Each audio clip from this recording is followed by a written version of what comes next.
How do you enter the music and audio industry? What is it like? Where is it headed? After receiving these questions on this topic, I decided to place my thoughts out there for all of you in this video.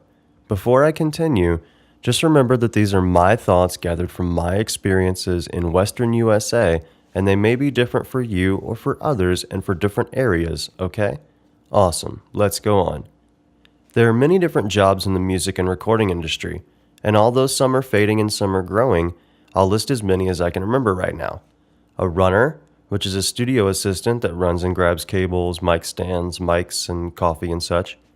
Setup and teardown jobs, which is kind of like a runner but for live setups. Instrument techs, either for a shop or on the road. An instrument builder or assistant. A live audio engineer. Studio audio engineer. A mastering engineer. Sound designer. Graphic designer. Performer or band. Recording artist or session musician. Music teacher. Content creator or influencer. Or label and office jobs, marketing, booking, attorneys, publicists, journalists, promoters, AR reps, management, etc. And finally, computer programming and coding jobs related to music. That's all I can think of right now, but that pretty much covers it. Now, all of these jobs generally can be achieved through formal methods, such as obtaining a college education, proving some experience in a field, and working your way up. Some of these jobs can also be achieved through informal, self-obtaining methods. If you're excellent at what you do, even without a college degree, then you can market yourself properly, network endlessly, and find the position you want or the clientele you want if you are self-employed. Also, some of these jobs are quite hard to get because they're usually filled through close ties or filled by friends and family.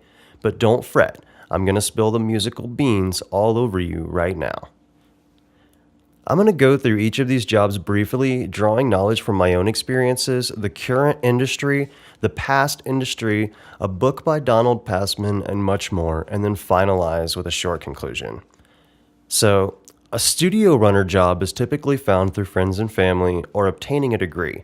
Although it is as simple as grabbing cables and doing menial tasks, a college degree helps the studio believe you know how to cable wrap properly, you know the hardware inside a microphone and how to take care of one, you know the etiquette for microphone stands, etc.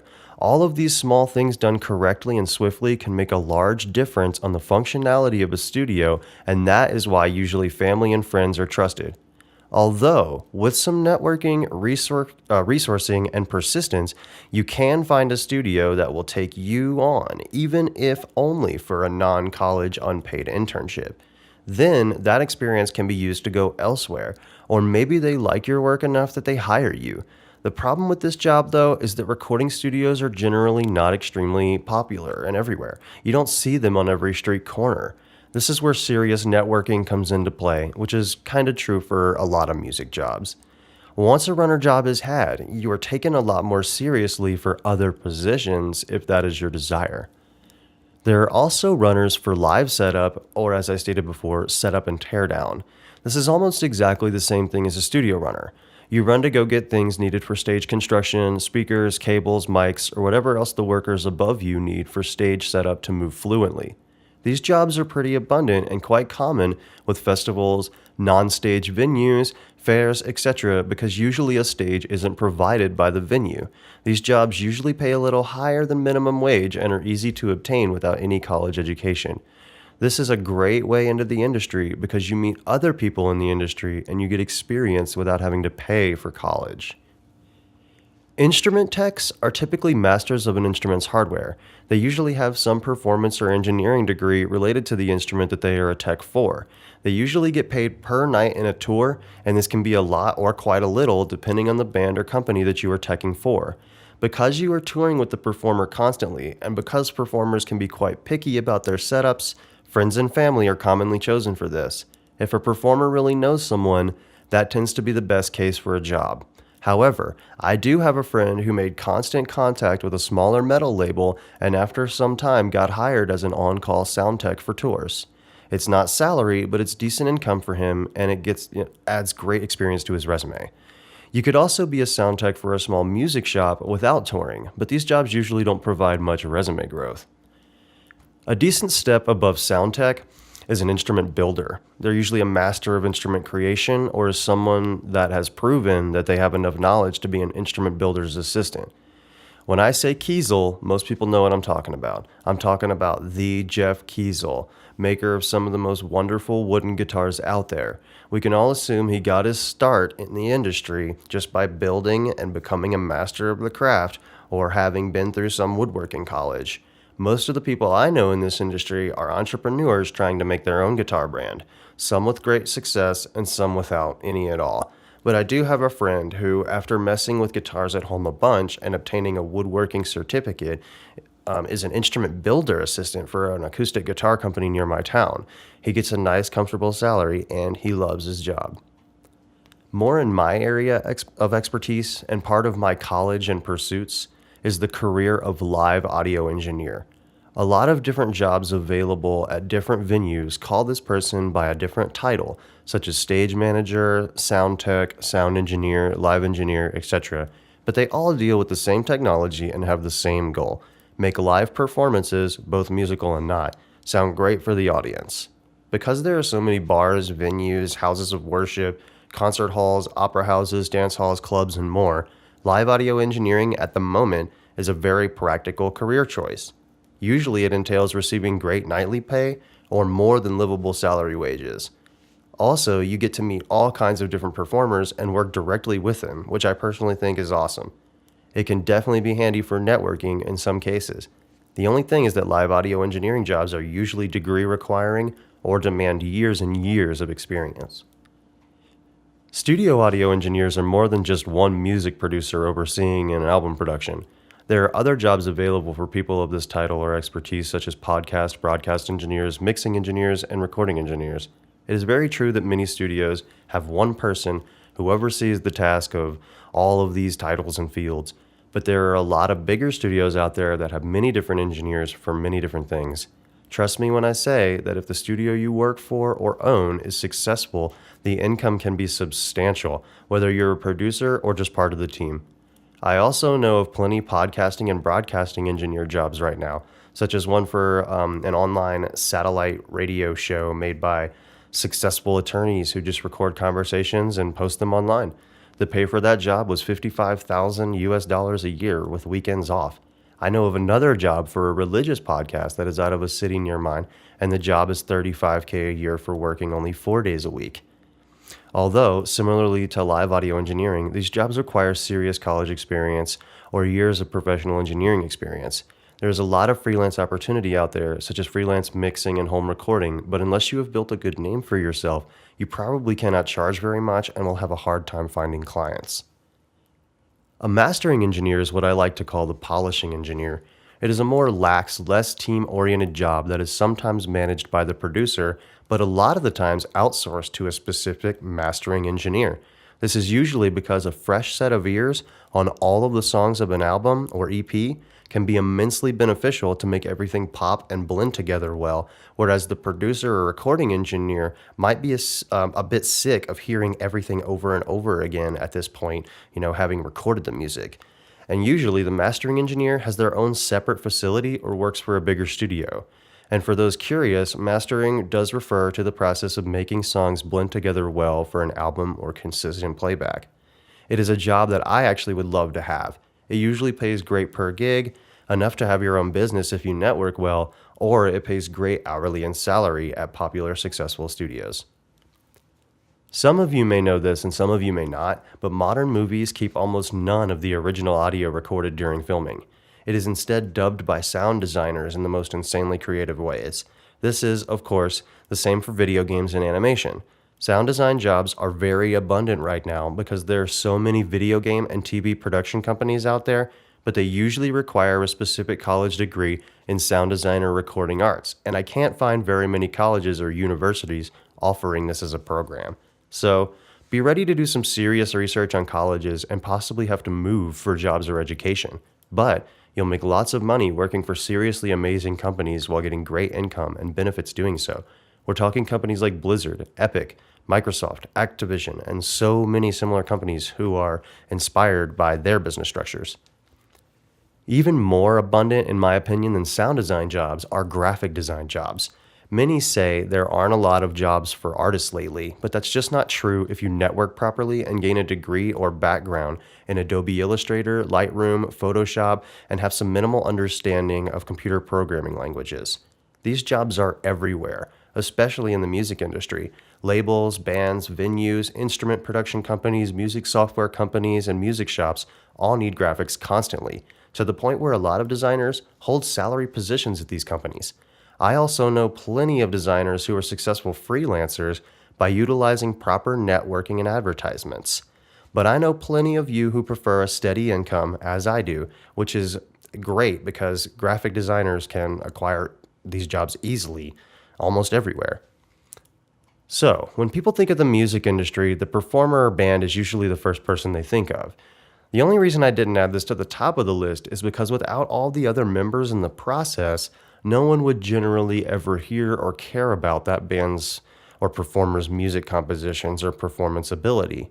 But of course, the performer and band is usually the one in the media spotlight the most, and that's who we all pay for at the end of the day. So there's a great benefit to performance right now. The revenue gained from shows is rising nationwide, and that is translating through performance pay and also increasing the amount of festivals and concerts going on for all genres. Plus, most performers don't have college degrees, just a lot of serious skill gained through practicing their songwriting and instrument ability, which is great for those who don't like school. While I can't see why, because if you find the right place for you, education is amazing. The only thing is that there are so many bands and artists right now in the world, it's hard to market yourself and network properly to garnish needed attention and support. Networking can take a lot of time to properly understand. I recommend doing as much research on this as possible. It is an important topic that I will do a very detailed video on soon. But what if you're just trying to fill in for someone in a band that is already touring? Well, unless you are friends and family, you still have to network to obtain that performance or slot job. But if you network or advertise properly, you can get a lot of people to come out to your performances and spend lots of cash, in which some will end up in your pocket. And usually, these performers, unless hired on, are the ones also getting some revenue from merch sold and from digital items sold through new audiences gained. So, most likely someone who also performs, but not always, is a recording artist or session musician. When I say recording artist, I mean someone who records music that they have the rights to for digital distribution. We all know that revenue from this is at an all-time low. People are barely buying albums and singles these days, and with streaming services like Spotify that pay so little for pay-per-click, it's almost not worth it to make music. But the music production is what we were all in it for. Life without music would be terrible, right? So people do it because they love it, hope that people support them, and network themselves to make money in other avenues most of the time. After a while, and a lot of supporters are gained, income can be livable on. There are also session musicians who lend a part or parts for a musical recording. Once again, unless you are friends or family, networking needs to be done to obtain these positions. While they usually don't pay heavily unless it is for a major artist, session gigs can be great for getting your name out there even more. Another career choice for consistent paychecks would be that of a music teacher. This could be for a small music shop, some freelance teaching, or through an institution if you obtain proper education. If teaching seems like your thing, that is great because we need to educate our youth on music. While traditional music programs are starting to dwindle at the early education levels, modern music degrees and programs are rising presently at the college level, and traditional music programs seem to be quite stable at the college level. So whether you want to teach audio production after the requirements are gained, or first level cello or piano classes, the jobs are available out there with decent salaries. Plus, that's a pretty amazing sense of purpose if you ask me. So, what I'm striving to be, among most of the things listed above, is a content creator or influencer. This is anyone who is involved in music that posts content online, builds a following around it, and tries to monetize it. I emphasize tries here because networking is such a long, patience-demanding, specific process that can either turn out great for you or not. There is no salary job for this position, at least not yet. You have to obtain income on your own through digital and physical sales of merchandise and music and reach a level of monetization for pay-per-click on several websites. Something like 5 million monetized engagements on all platforms can amount to a minimum wage salary, and this is extremely hard to achieve for musicians and music-related services.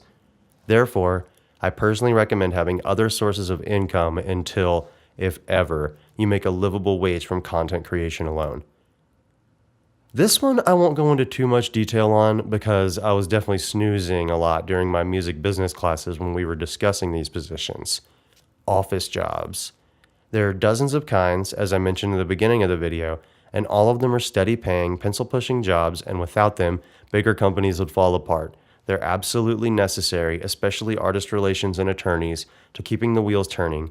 Get a degree in business, law, human resources, etc., and enjoy steady pay working for one of many different kinds of music companies. The last job that I'd like to talk about is pretty damn important to the future of music. That job is computer programming. Even if you can't find a music job, you'll damn sure be able to find a job elsewhere until then. Computer programming is one of the most demanding jobs in the US right now. Plus, without computer programming, we wouldn't have digital audio workstations for recording. We wouldn't have touchscreen recording interfaces. We wouldn't have VST plugins, which have become an amazing replacement for physical gear in the recording realm. The future of music production, whether anyone likes it or not, is a future right alongside a massive amount of computer programmers. The amount of software being built and maintained for music, both for music listening and music production, is insane. If you want a high-paying job quickly in the music industry, get a computer programming degree and network like crazy. Well, that about wraps it up. Remember, these are just my thoughts in response to some questions I received about jobs in the music industry and how to obtain them. I hope this helps some of you. Also remember that the music industry is ever changing. Things are always moving in different directions. There's new avenues for making money. Some avenues disappear. It's great to stay updated on these things as much as you can so that you can wean through the muddy waters that can be the music industry. So, subscribe for you, bunny. Until next time, stay hoppy.